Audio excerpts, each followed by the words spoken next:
Hello and welcome again to another episode of Stay at Home and Brew It. Today, joining you, I'm Brock Tornga. To the left of me here I have Michael Murphy. And to the right of me, Jeff Perot. Here I am stuck in the middle with you.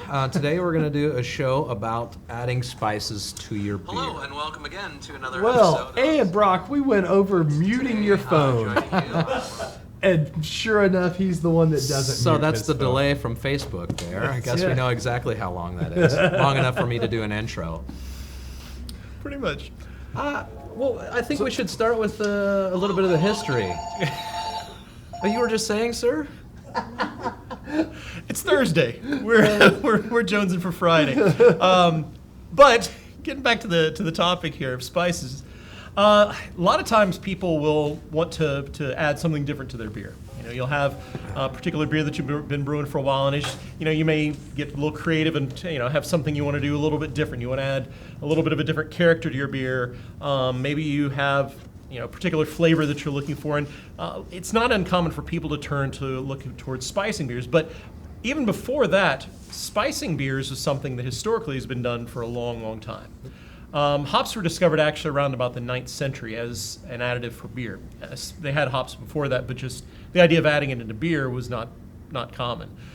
Basically, for your bitterness, flavor, and aroma, a lot of times you had spices that were put in. Sure.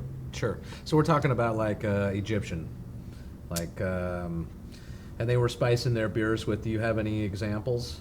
Oh, they had. Let's see. I'm trying to think of some of the ones they had. Was it bog myrtle? Was a commonly used spice. Yarrow root. Yarrow was another one. Yep. All common things. Most of us probably have in our pantry. Some bog myrtle in your pantry? Who doesn't? Well, while Michael cooks with yarrow root, Scotch broom was another one that Yeah. I've heard of a lot of people using instead of hops in their beer. but historically the spices were used in beer for quite some time. But it was around about the 9th century that hops were discovered as something that could be added for the bitterness, flavor, and aroma. And so spices kind of began to become less popular. But there are typical spiced beers that we've had around for a long time. One of those I think some of us have heard of, maybe you've heard of as well, is a Gruit. Yep. Mm-hmm. You've heard of a Gruit. And Gruit is actually a beer that uses no hops at all and is all just used, there's traditional spices, like kind of what we were saying earlier. Have you guys ever tried brewing a Gruit? I never have. No? Jeff? I have not. You've done a lot of strange stuff. So. I have brewed some strange stuff. Brewed some strange stuff. I don't know if I can speak to your personal life. But definitely brewed some strange stuff. I've always kind of wanted to try it, actually. I saw an episode one time of Brew Dogs, and those guys did a Gruit on there, and they used what was sourced locally that they could use to kind of bitter and spice their beers. I always thought it was kind of neat, go out and forage for something and use that in a beer that I've created. Yeah, there was about 4 years ago, I was going to the Great American Beer Festival, and there was another festival, kind of these, you have these little additional things that go on, and it was a beer tasting, and it was called Beers While Walking. And a lot of the local breweries were challenged to make a beer that incorporated something from the environment around them, whether it be plants that they saw or things that they would encounter, and they would incorporate some of those spices and different plants and stuff. And it was interesting. Some were good and some were not so good. Yeah, I can imagine. So yeah. But one style which a lot of y'all may be very familiar with is a Belgian wit, or a Belgian white beer. That one actually uses spices as well. In that one, you would use such things as coriander as well as orange peel, bitter orange peel. We have some coriander here, right? And then also, typically, especially in our whitetail wit, you're going to use some chamomile also. That's pretty typical in a good Belgian wit. Is you get that coriander, you get the chamomile, you get kind of all three of those, and that's almost a requirement to get the style profile, the flavor profile you're looking for in that beer. You have to use spices. In any Belgian wit, I think that's just standard across the board too. Is generally coriander and orange peel. Correct. To kind of get those flavors. And coriander is actually, when it's cracked, has kind of a lemony taste to it. which is nice. But I think for today's purposes, we'll pretty much call any additive to a beer, a spice. Yeah. I mean, could you say that a vanilla bean was a spice? I would definitely say vanilla Yeah. bean is a spice. And Michael was talking earlier about the fact that he's had experience with using vanilla, and you were saying Yeah, it helps. I love using vanilla, and a lot of different things. I found it rounds out a flavor.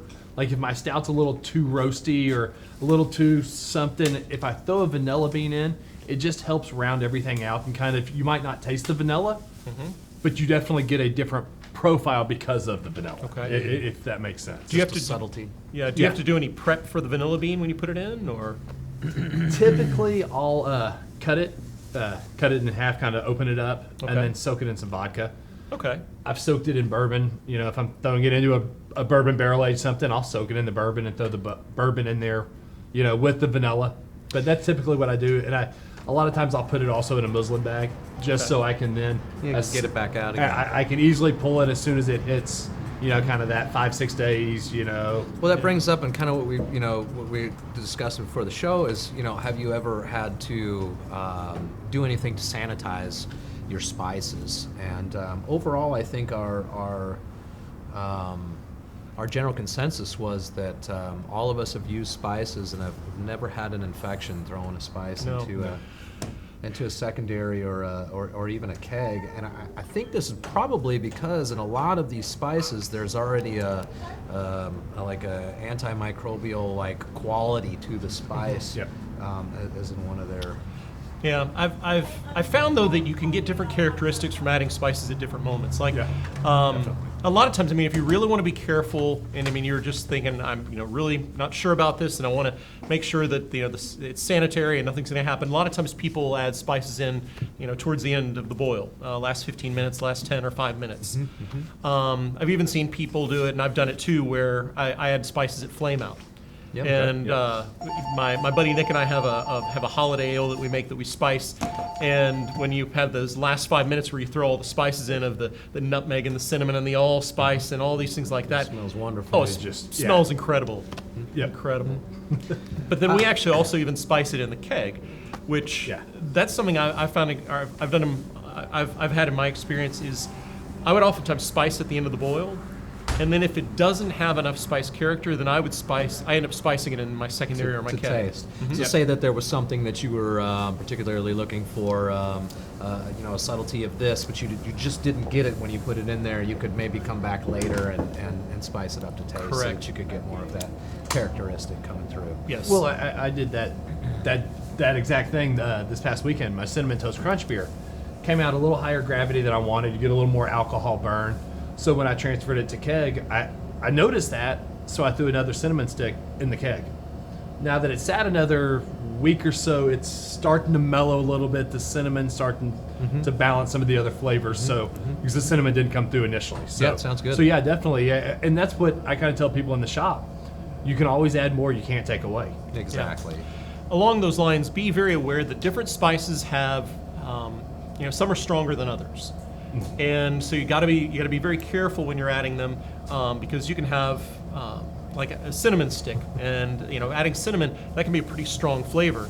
And if you get too much, then it almost has like a soap-like taste to Sure. it, and which Sure. is not pleasant. Yeah. Oh, the same with the chamomile and the lavender. You put too much of that in, and it's soap. Absolutely. Well, and kind of just as I'm drinking this, I'm drinking the pickle beer from Hop Fusion here, and it has peppers in it. And this beer is a little spicy. pretty spicy. It has a little bit of a bite to it. I'm kind of digging on it, but I definitely could see how some people would think it's a little too much. I had a question from Jean here, and she asked if you could use vanilla paste instead of vanilla beans. I know they're really expensive right now. I've never tried it, but what do you think, Chad? I don't see why you I probably think you couldn't. could almost even get into that, like Yeah. leaning towards the extract. You could use a vanilla Yeah. extract as well to get that vanilla flavor. I don't see anything wrong with it at all. No. I would say one advantage to using like a vanilla bean, if you use it, is, as Mike was saying, it's easier to get it back out. What you can also do is, once you've added the vanilla bean, you can check your beer every once in a while and see if it has enough vanilla taste. Whereas with the vanilla paste, I'm sure it would be fine. Once it's done, it's done. Exactly. Yeah. And so the vanilla bean would be kind of nice. Plus, something kind of neat to do at the end would be once you finish with the vanilla bean, scrape all the inside of it, and use it to make some rockin' vanilla ice cream. Ooh. Yeah. Especially with it soaked in the bourbon like Oh, I've yeah. done before. That, Yeah. That's That might taken be it to really a whole fun. new level there. It's awesome. No, it's a fantastic idea. So, and we were talking about when different times that you could use this spice, and I think any of that would be fine. In fact, I do a saison with some friends of mine, and we it's a ginger hibiscus saison. We use a little green peppercorn in there Okay. as well to really kind of punch that peppery, champagne kind of feel that the saison yeast gives to you. And what we've done is we add it right at flame out, because we're talking about a extraordinary level of hibiscus that's in there. So it's really got a big sock full of it, right? Wow. And it would definitely probably at that point, it's a flower. I would want to probably sanitize that at some point. What we've done is thrown it in at flame out and then taken that sock full of those spices out, moved it right into the primary. Okay. And I've had a few beers that I've done with that too. I actually got a Belgian wit where we don't use any coriander in, we just use fresh peels. And it's all lemon, lime, and orange peels in, and we use it right at flame out that put in the primary. And it seems like for whatever happens in that primary fermentation, that you really get a strong impartment of that flavor when that's been in the primary. Now, I don't know if that's just due to the length of time that it spends in that beer or what, but then after primary, we take it out, put it in the secondary, we get a nice clear beer when it goes into the keg. Yeah. So I don't know, there's a thought. That could be. I did a beer a while back that my buddy Nick and I put together, but then it was a blonde ale. And what I did with mine was I took tangerine zest and lemon zest to put it in there, and we served it, and we called it Sugar Bush, and it was pretty good. It was pretty good. I mean, it had a lot of those citrusy notes that Yeah, came it out in the sounds blonde. nice. But going back to kind of the idea, I know, Michael, you were saying with your vanilla bean, you would normally kind of slit it open and kind of open it up like that. What are some of the ways you guys prepare your spices when you add spices to a beer? I think that kind of goes, talking about the sanitizing, that depending on the spice, a lot of times I don't do anything. Okay. I just toss it straight in, or sometimes I'll put it in a muslin bag, but I don't do any prep to it. Generally, if it's something larger that I have to take out, yeah. If it's just like a powdered spice or something, I would just pitch it in. Especially if it's in the boil, of course. Yeah. Well, one thing which I encountered was when I made my first Belgian wit, I didn't know that you had to crush the coriander seeds. And so I just put these coriander seeds in straight, and it tasted okay, but it didn't taste near what I thought a Belgian wit should taste like. Did some reading and found out you're supposed to crush these. Yeah. And Brock, you were talking earlier of various ways you've crushed, whether it be using a beer bottle or a hammer or Yeah, absolutely. No, I just wanted to, and I think anything would work fine. A little coffee grinder that you set aside for your spices would be good. Everybody, I'd never heard of one until I moved to Texas. Now I've been here for 20 years. It's kind of a staple thing, but mortar and pestle. Oh yeah. Nobody in the north uses Oh, these yeah. things, but it's standard down here. So I think that's a great way as well, or a rolling pin, or like Jeff said, if you're in a pinch, even using a beer bottle to just kind I've of always used roll a beer over bottle, and just- give the seeds a little bit of a crack Yeah. there before Yeah. you throw them into your beer. The thing is, you want to make sure that your beer and the spice that you're putting in there are having the proper amount of exposure. And for the a lot of the seeds and things like that, you got to be able to crush them. Yep. And even some of the things like Gene and I made a juniper berry beer, and we had to crush the berries a little bit to make sure that there was going to be enough flavor coming in That from the impartment juniper. from the beer. That makes a lot of sense. Yeah. Yeah. So we have a question here. Robert says he did the Breckenridge Vanilla Porter clone. Okay. He used 2 whole vanilla beans in a bourbon tincture. Wanted a bit more vanilla to come through. Should I have used more beans or let it sit in the secondary carboy longer than 2 weeks? I think really at about that 2-week mark, I mean, in my experience, you're going to get about as much as you're going to get, right? I mean, what do you guys think? Like, would Yeah, letting I it mean, sit, he could go- maybe would have so- gotten more, or I think so. I think if you really wanted to punch more flavor in, you could go and you could add a little more tincture to your keg if you're kegging, Yeah. or maybe even a little bit in your bottles if you were Yeah. bottling it. And I mean, if you If you want to, you can do the extra vanilla bean. Up the amount. Yeah. I will say vanilla beans are not cheap. Yeah. And No, that's- you know, but I mean, if pocketbook wise you can do it, you know, rock on, go for it. But if not, then yeah, I mean, definitely adding some of the tincture before doing that. A little bit of extract just in a pinch. Like I've done this now. I've done Yeah. my tincture. I've had it in my beer. I'm not getting what I want. Maybe just a little bit of that extract, just to kind of pop that up just a little bit. Yeah. I don't think anybody would even know. No, I don't think they would either. I mean, because most of the vanilla extracts are pretty good Yeah. quality wise. Yeah, I believe so. Yeah. Well, So and that's something that kind of working where we do, we've kind of learned that that's done a lot on the commercial scale. You brew a beer and you don't quite get the flavors you want. Sometimes these guys are kind of adding a little bit of extra little extract extract. just to make sure those flavors come through. You know, it's something on the homebrew level we definitely can do. yeah. You know, the way I look at it, if the pro brewers doing it, it's okay for us home brewers to do it. So, you know, that they definitely, you know, do that a lot. So Sure. Absolutely. So now here, all of a sudden we hear Stubby's voice behind us. And so we do have a vast variety of spices Yes. and things that are wall too. And I mean, when I first started working here, I come back and I was so blown away by how many different spices that I'd never even heard of.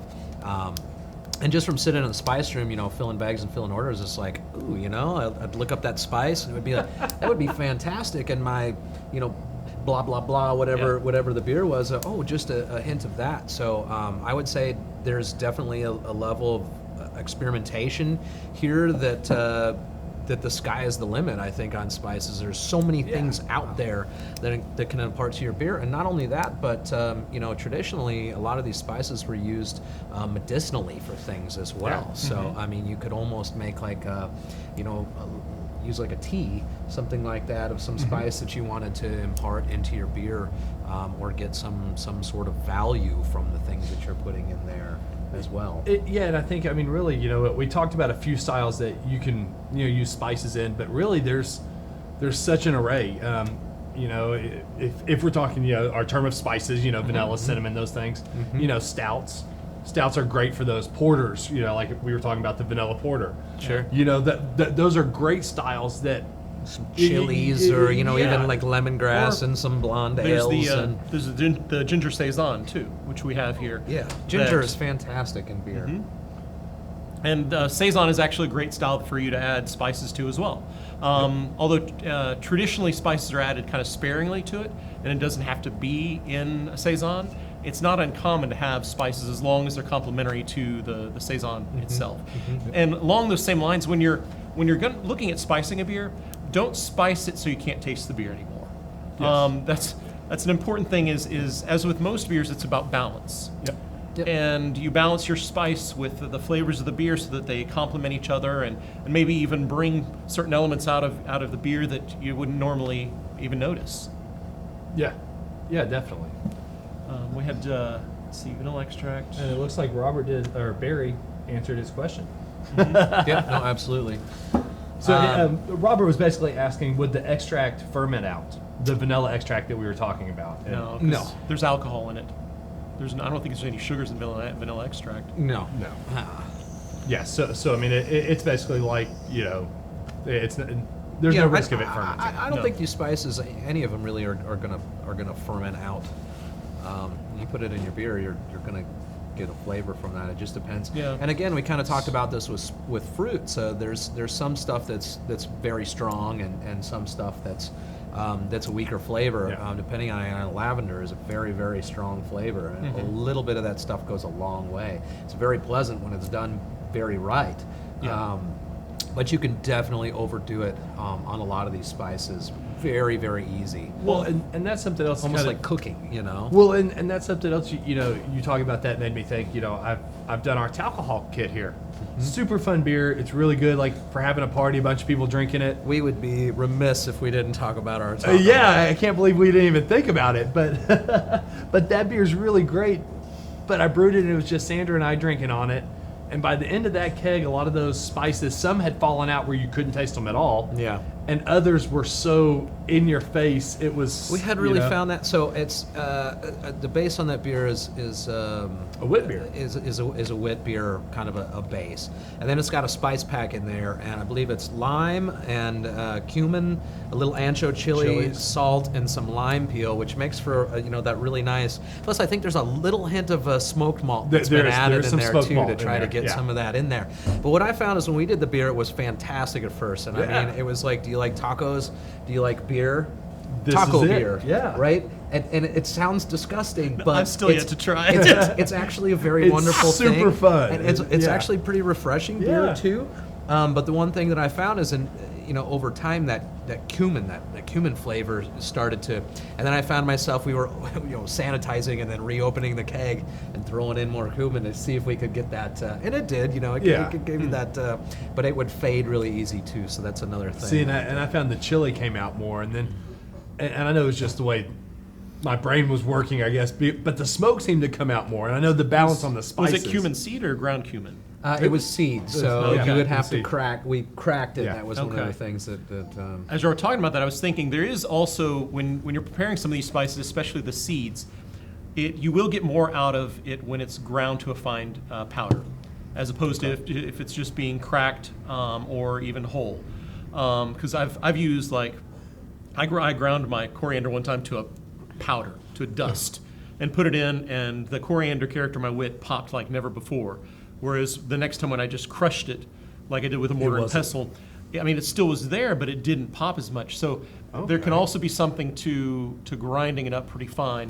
And so kind of be aware of that when you're adding spices. Yeah. Depending upon how you prepare some of the seeds, you can get different levels of strength from it as well. Sure, it's just more contact, with with the beer. I mean, kind of like anything, So I've bought these spices. Now I have them. What is a good way, do you think, to to store something? Okay. So. Spices should be stored in airtight containers. You don't want them just sort of open. They need to be in airtight containers, and also spices do have a shelf life. Spices will begin to lose their potency, and with time, and different spices lose it at different times. And I don't know the details for every spice, but what you'll notice is if the spice is a little bit older, it may not show up in your beer as much, and so you may have to add a little more than you normally would have to, or than you normally would. Of course. One time, my buddy Nick and I got some Turkish coriander we used for our wit, and when we first used it, it was incredible. And then the next batch was still really good, but not quite as strong. And we had some of that coriander about a year and a half later, and it was just a shadow of its former self. Don't taste that in there at all. No, it was kind of disappointing because it was a beautiful coriander. Which I know that sounds weird to say. Spice is beautiful. Well, and I'm just thinking, man, Jeff has a ingredient. Turkish coriander guy. Like, I've never heard of Turkish coriander. I've got Greek coriander too. Jeff, you surprise me every single day. The vast insights inside Jeff the Pirate's mind is just unbelievable. Yeah. So, do you guys have anything else that you wanted to add? I mean, I think this last question here kind of is, we kind of have touched on a little bit. From but Joshua? It's when is the best time to add flame out, fermenter, secondary? yes.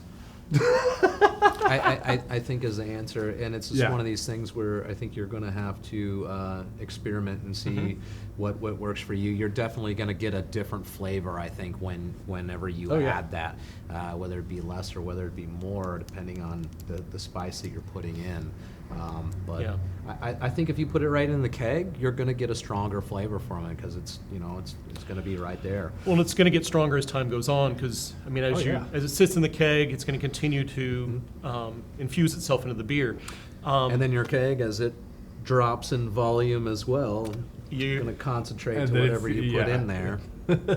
Suddenly it's Taco Hall. Yes. So as Joshua, I'd say first, if you're just trying to do a spiced beer, put it in the boil first. See how that goes. Just put a little bit in there. What do you think? Last 5-10 minutes? Say last 5 to 10. Yeah. Do it sparingly, and then after primary's finished, taste it. If it doesn't have enough, add some. Let it sit in secondary for a while. If it still doesn't have enough, you always have your keg. Or if you don't keg, you bottle. Leave it in secondary a little longer on the spices. Maybe add a little bit more, you think? I think so. But try that. And I think that would help you out a lot. Because, again, the one thing you don't want to do is suddenly turn your beer into something where it just tastes like nothing other than you're licking a packet of coriander or We did sucking on a cinnamon stick. A Belgian white early on when I first started kegging, and we put so much coriander into that thing. It was a coriander bomb, and we had gone on this men's retreat with our church and taken, we've got this beer, it's awesome. We got this keg of beer out there, and everybody's drinking on there like, man, that's strong. It's like, what's going on with that? I went and had some. I was like, oh, it's all I get. It's just it's coriander beer. It's made well. Everything else, the carbonation was beautiful, and it was just like, boom. That's all that I had in my beer. So, so yeah, go sparingly, and then ramp yourself up. Yeah. I would say pretty much is everything. I started the opposite when I was a new brewer. Throw in this. I really want it to taste like lemongrass. Oh, this is awful. It turns out I just need a touch of that to enhance the recipe that I had. Well, and then kind of on that same new brewer type mentality, just try one spice at a time. Don't. Well, I want to add 7 spices. Oh, no, slow your roll. Add 1 or 2, and then see what you know. Yeah. Again, this is a licorice, cinnamon, orange, vanilla, chocolate stout. Yeah, I mean that sounds delicious. Well, remember I showed you, Michael, the recipe for goat scrotum ale? Have I showed you? You have, and I forget what's. Okay. This is a famous Yeah, ale, right? Charlie Papazian has this Yeah. recipe, and it's called goat scrotum ale. And there's licorice root in it, and then there's a whole thing. Jeff So there's just like likes to say Chili- gross scrotum on the air. chilies, coriander, chocolate, all this stuff. I tried it. I didn't brew it, but I tried a batch that somebody made who will remain nameless because y'all know this person. Okay. And whew, it was rough. It was really rough. He's Yeah. become a much better brewer since. And you get these things. I think even commercially, you get a can of this, whatever it is, and it's Oyster like, stout. oh my gosh. I've actually had some really nice oyster stouts. Yeah. The last time I was down in New Orleans, actually, which wasn't too long ago, they had just done a bunch of oyster stouts for the festival. For Fat Tuesday. Okay. And there was some really good oyster stouts in there, which, if you don't know, they actually put oysters. Real oysters in for kind of a brininess to their stout. Yeah.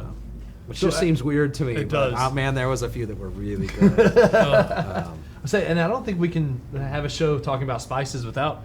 Jeff's won an award using a random ass spice we have here in the shop. You want to? Oh, the cumin pepper. The cumin pepper. Yeah, my buddy Nick and I, we have a thing here in the Fort Worth area called Iron Mash, and every year, teams sign up for it, and you go there, and you're not sure what you're going to brew. Which we've all won now. Yeah, We all we have. all are Iron Mash winners. And you're never quite sure what you're going to have, but you have all these ingredients, and you got to incorporate, these different base malts and hops, and then you usually have an array of some extra ingredients or spices that you have to add. Random things. Random things. And we had our choice of tahine, which is kind of this lime, chili, pepper, salt stuff. Yep. Swiss Miss cocoa, and these things called kubeb peppers. Well, my buddy Nick asked me, he's like, what on God's green earth is a kubeb pepper? And so we start looking it up, and it had a menthol, like minty taste to it, which was very unique. But then we dug This a is a little chili deeper. pepper. No, it's not, actually. No, it's just a little black. We have It's- some here on the okay, shelf. okay. Yeah, Why, it's you just want a to little- grab it and show the people Yeah. here since we're talking about it? And we dug a little deeper and found out that kubeb peppers were used a couple centuries ago for the treatment of people with gonorrhea. Oh, So, okay. So this is like this is one of those qualities you could get. oh yeah, a side benefit, I guess. But that's kubeb pepper, Okay, it just looks like black peppercorn. kind of, pretty with much. little stems on Little it. stems. But I will have to say that I had your beer at Iron Mash last year. Really well done. Like use of, like especially as random as the ingredients were, that came out really nice. Like you got a menthol without it being like sucking on a cool cigarette menthol. Like, Did you use the Swiss Miss in there? Oh yeah, we Okay, use Swiss Miss. okay. So we use Swiss Miss and the Cube and pepper. Okay, all right. Chocolatey it just goes menthol. to show that no matter your ingredient, if you know your equipment and have a good knowledge background of how to make beer, you can use these things and subtleties to enhance flavors and to make yourself an award-winning beer. You know, I'm sure you beat out another 30 teams with that beer or something. with a beer that tasted like menthol. with Swiss chocolate menthol. So on these things, if it's done right, if it's done proper, I think they can you know, they can. I agree. They can be very good in your final product. Yeah. So I guess kind of to round things up, because I don't think I've not seen any more questions. Thanks, Casey. We coordinated today. So Casey Kirkpatrick. They like the plaid? Yeah, he was digging the flannels. So Nice. Yeah. Nice. But kind of round things up. There's a lot of different things you can do with spices. Different times you add them can give you different characteristics. Definitely, add them sparingly or conservatively, and then you can always add more.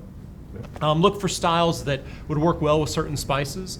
Like stouts work well. Blondes. I mean, you can use lots of different beer styles, but kind of try and keep something in mind. And then I don't know. You guys have you'll have some things in closing. I think really we want to thank you guys, for tuning in each day and checking out these videos, and also want to thank you for all the business and supporting us Definitely. during this really crazy time. Also want to give my shout out to James at Golson Brewery. Gave us some great tips on some shows that we could cover. If you guys have any suggestions or topics that you'd like to hear, please talk to one of us or email us. Yeah, Yeah. tomorrow we've got Mead Making 101 with James Leland, who is a nationally James. award-winning crazy Cajun. mead maker. That's going to be pretty good. Yes. He does a really nice job with that. In fact, he's kind of our local, I would say our local like mead Guru. Oh, yeah. Definitely, I send everybody to him when they have questions or problems with their meads. And I know I've been getting a lot more questions and a lot more mead ingredients here at the Yeah. shop. So I think it's something that's really growing. And I think that's one of those that I think Stubby will do it, do the Skype with James, but I think we all will tune in because Oh, yeah. there's a lot about mead that I don't know Yeah. as far as the mead making process and the nutrients, and so I'm looking forward to going back and watching and learning from James. James is good. He's a great guy. He's one of two master BJCP. Oh, he's a Grand certified National. Yeah. judge here in Texas. So wealth of information. If you guys have any questions, Yeah. So check out the episode tomorrow at Mead Making 101 with James Leland. And, try some spiced beers every once in a while. It doesn't have to just be pumpkin spice. No. There's all other things. That's the first mention of pumpkin spice. We went a full episode and almost didn't talk about pumpkin spice. there's a whole category here that says pumpkin spice beers ! Too. And we skipped right over it. Usually do. Yeah. Cedric is very upset. Not a fan. Not a fan. For shame. I don't know. Do you So- like pumpkin spice beers out there? All right, now we're getting off the rails. Yeah. All right, let's gotta wrap it up. Well, So, thanks, guys. Again, thanks so much. Cheers. Cheers. Cheers. Stay at home and brew it.